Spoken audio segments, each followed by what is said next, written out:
This is Cast of Wonders, the young adult fiction podcast featuring stories of the fantastic. Welcome!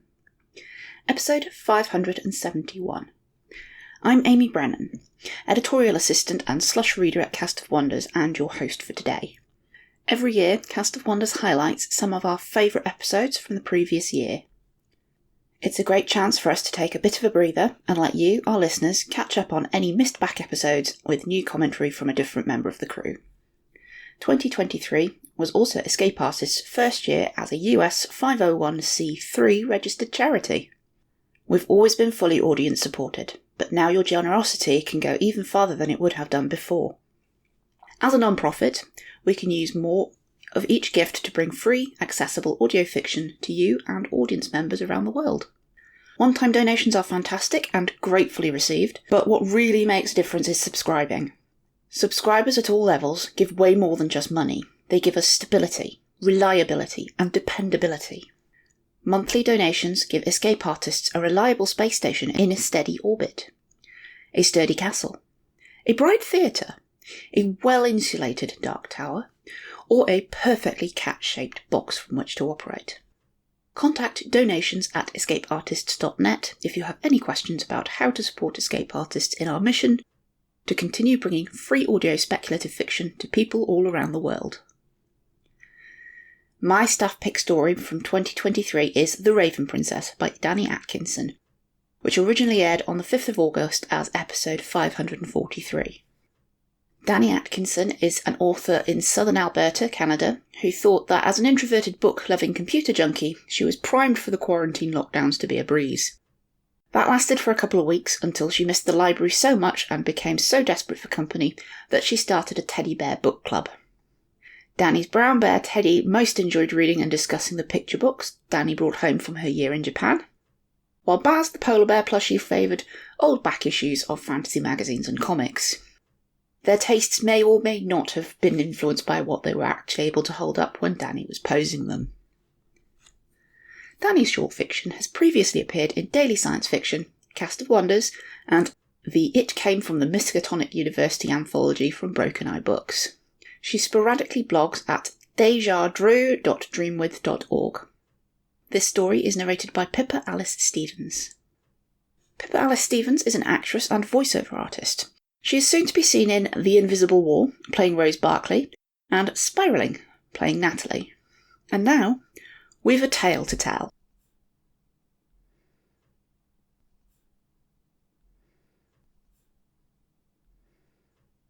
The Raven Princess by Danny Atkinson, narrated by Pippa Alice Stevens.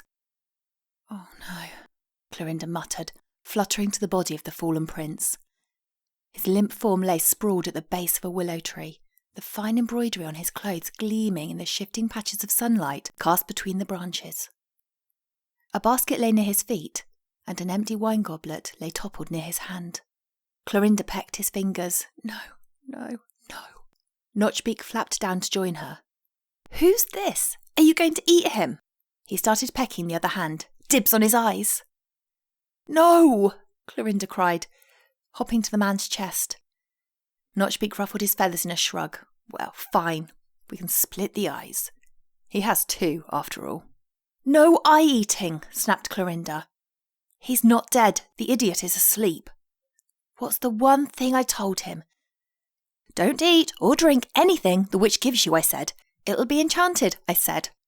Clorinda nipped the prince's ear spitefully. He twitched in his sleep, rolled on his back and began to snore. Clorinda hopped onto the prince's chest and paced. I'll be a raven forever at this rate. Notchbeak cocked his head. As opposed to what? I told you, I'm a princess. Of what? Notchbeak was only half listening, still looking longingly towards the prince's closed eyes. Of humans, Clorinda said, fluffing her throat feathers in annoyance. I'm a human princess. Since when? Since what?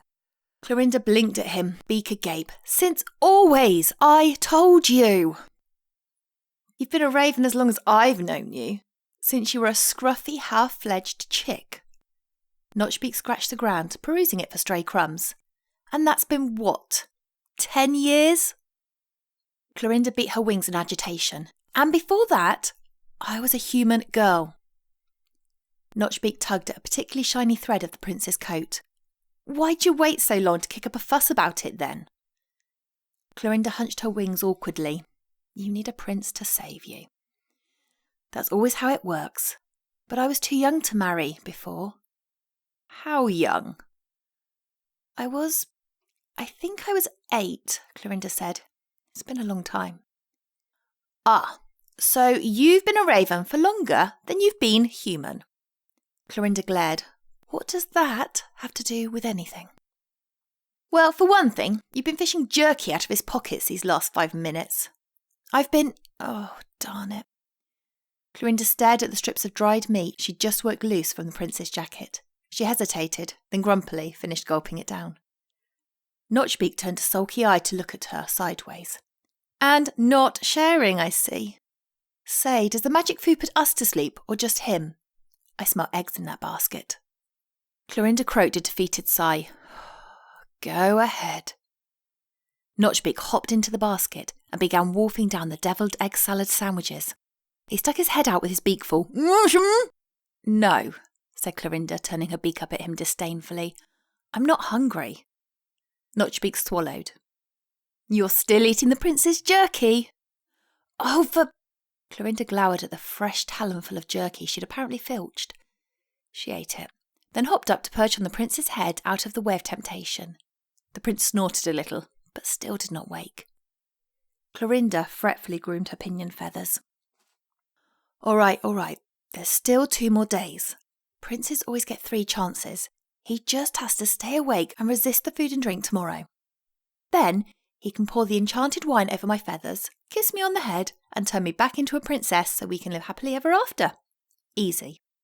I wouldn't count on it, Notchbeak called from the basket. This food is pretty irresistible. He's not some filthy scavenger bird. He has some self-control, Clorinda retorted. Unlike someone who ate all the jerky. Clorinda coughed. Shut up.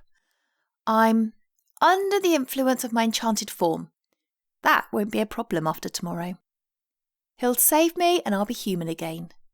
You'll see. Oh, come on. The prince was snoring under the tree again, an empty goblet on its side by his hand. Notchbeak flew straight for the basket. Ooh, ham roll-ups with cheese. Clorinda flew to the prince and squawked furiously in his sleeping face. Seriously, did you think something different would happen if you drank the magical drugged wine? Did you think it would be less drugged and magical on a Tuesday? What? Excuse me, came a muffled voice from the basket. Shut up, Notchbeak, Clorinda said, flutter-hopping to the basket. And give me one of those roll-ups. What, did you eat all his jerky already? Yes, okay. Notchbeak popped his head out of the basket and dropped a roll-up at her feet. Poor guy. See, that's why he was probably too hungry to resist the food. He did resist the food, Clorinda screeched. It's the wine that keeps getting him. The wine I need. To be human again, like I'm supposed to be. Notchbeak shook his head. Why are you so hung up on what you're supposed to be? What's wrong with being a raven? Clorinda pecked listlessly at the ham.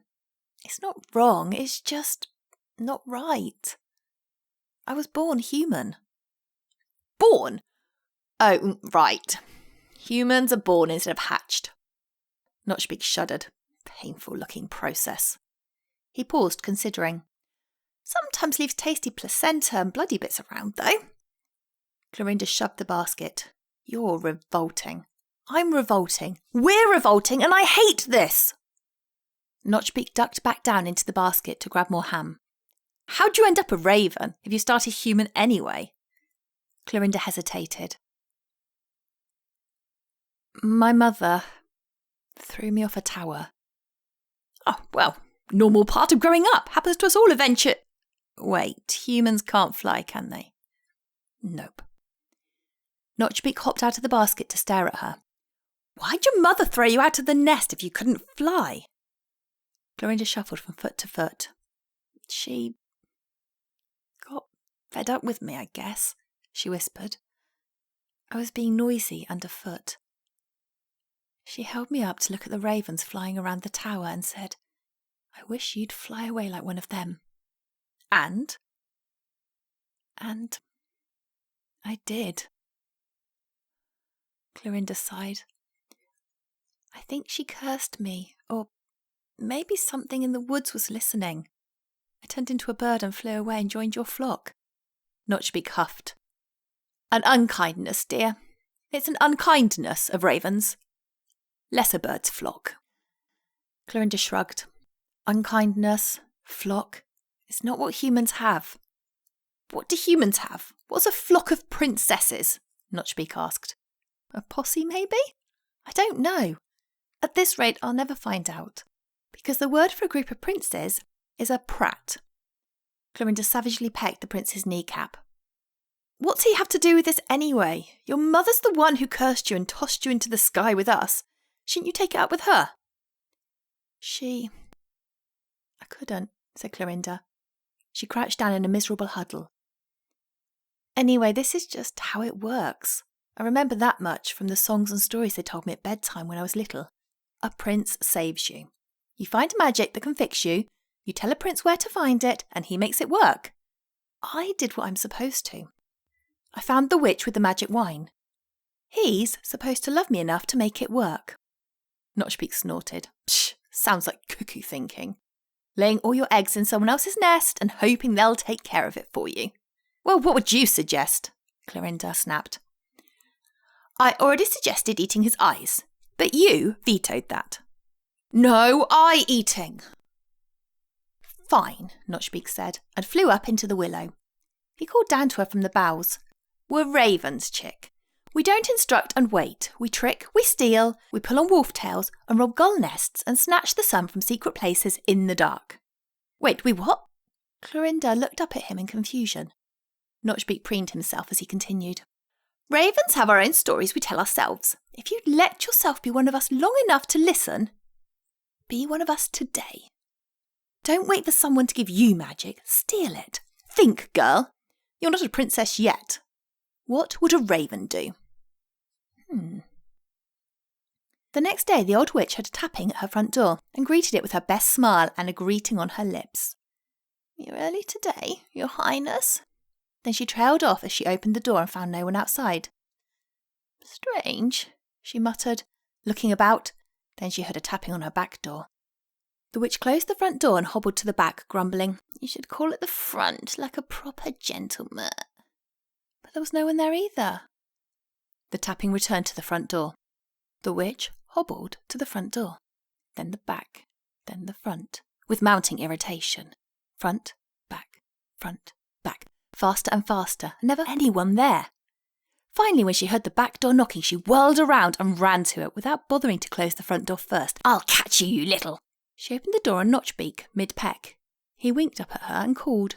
She stared at him in bewilderment. Then the witch heard a loud crash. The witch spun back around. Clorinda had flown through the still-open front door and made straight for the bottle of wine, knocking it off the shelf onto the stove and shattering it. Clorinda was bathing in the spilled wine pouring onto the floor, as happy as a sparrow in a bird bath. The witch spluttered, You little... Excuse me, is something the matter? The door was left open. The prince stood in the front door, squinting in the dim light of the cottage. Clorinda flapped damply into the air and flew straight at the prince's face. He widened his eyes and brought his hand up belatedly to defend himself. But he was too late to shield against being headbutted in the mouth by a sticky wet raven in full flight. There was a boom and a crash and a blaze of light. When the cacophony cleared, there was a woman standing in front of the prince.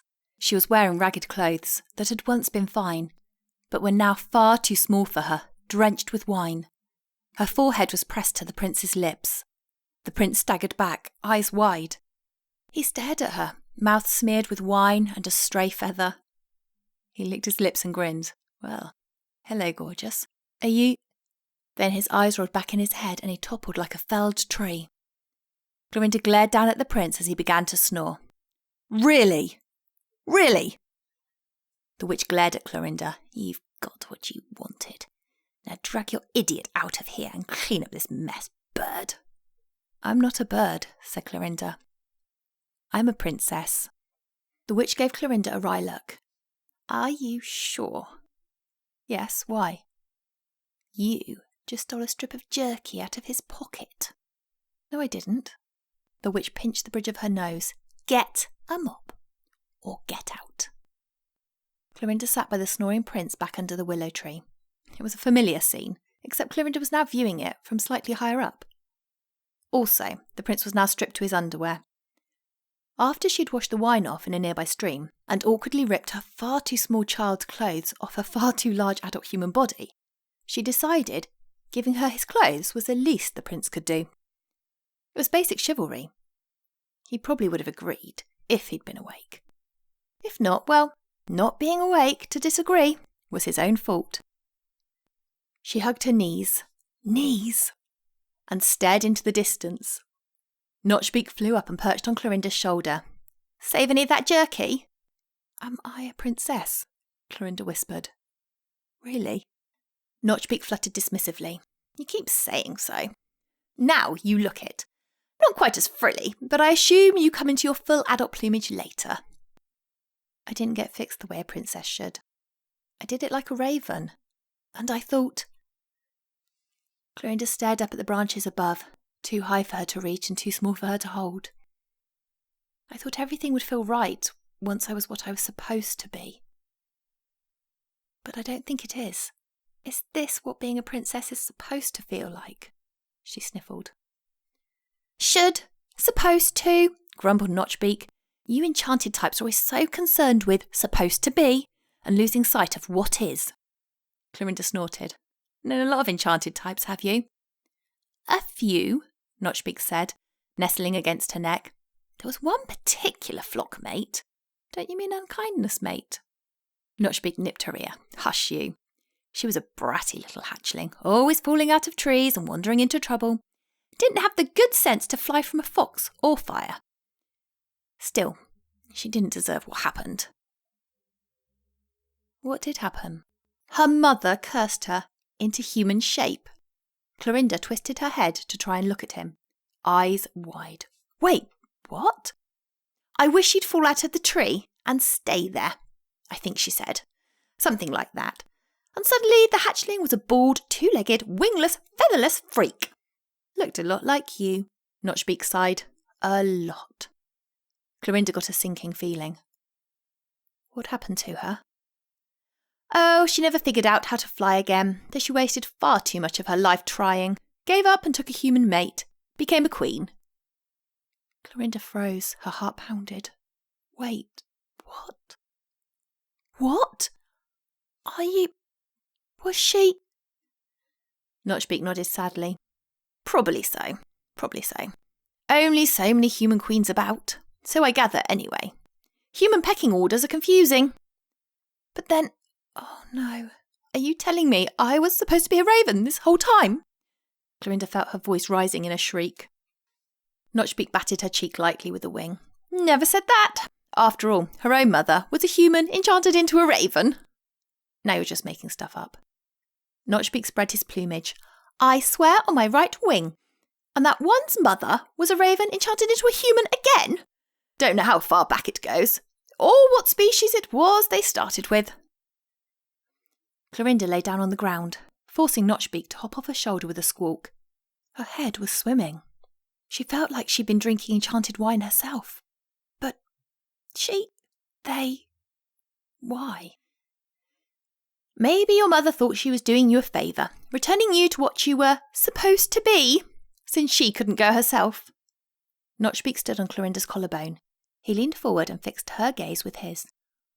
Or maybe she was a mixed-up angry person from a long line of mixed-up angry people, and she hurt you because it's all she'd ever been taught to do. Who knows? Us enchanted folk are a ridiculous lot. Clorinda slowly lifted her head to stare at Notchbeak. Us? Notchbeak called in exasperation. You've known me for 10 years, chick. How long do you think ravens usually live? You were human. You? My father was a human cursed into the shape of a fox. My mother was an immortal, shape-shifting fox who took on the shape of a human. I never knew what I was supposed to be. Neither did they. Though, oh, how they did argue about it. and neither of them ever sticking to the same side of the argument for 2 days in a row. Notchbeak shuddered and shook out his feathers. It made my head ache. Clorinda sat up and flung her arms out in a helpless gesture. Then why are you a raven? How does that work? Notchbeak tutted and flew to strut up and down one of her outstretched arms. I finally realised that there is no supposed to be. No should, just is and will be. I turned myself into a raven to spite them both, and please myself. And I never looked back. Feathers fit me better than skin or fur ever could. This is what I decided to be, not what I should. Clorinda stood up slowly and stared down at her feet. I don't know how to decide without a should. If there's options other than raven or human, I don't even know what they are. Notchbeak walked claw over claw back to her shoulder and started preening her hair. Well, find out. He glanced down at the snoring prince. I suppose one of those options is waiting for him to wake up and do that whole true love thing you were planning on.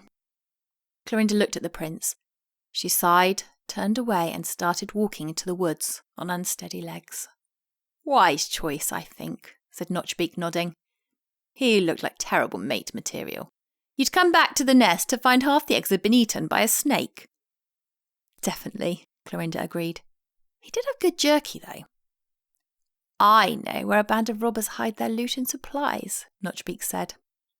They might have jerky. Clorinda raised her eyebrows. Oh, really? Us ravens keep track of a lot of such things. Food, shinies, we know all the best spots, said Notchbeak. You may regret giving up your wings. Change your mind. Clorinda snorted. Why haven't you taken the food and shinies for yourself?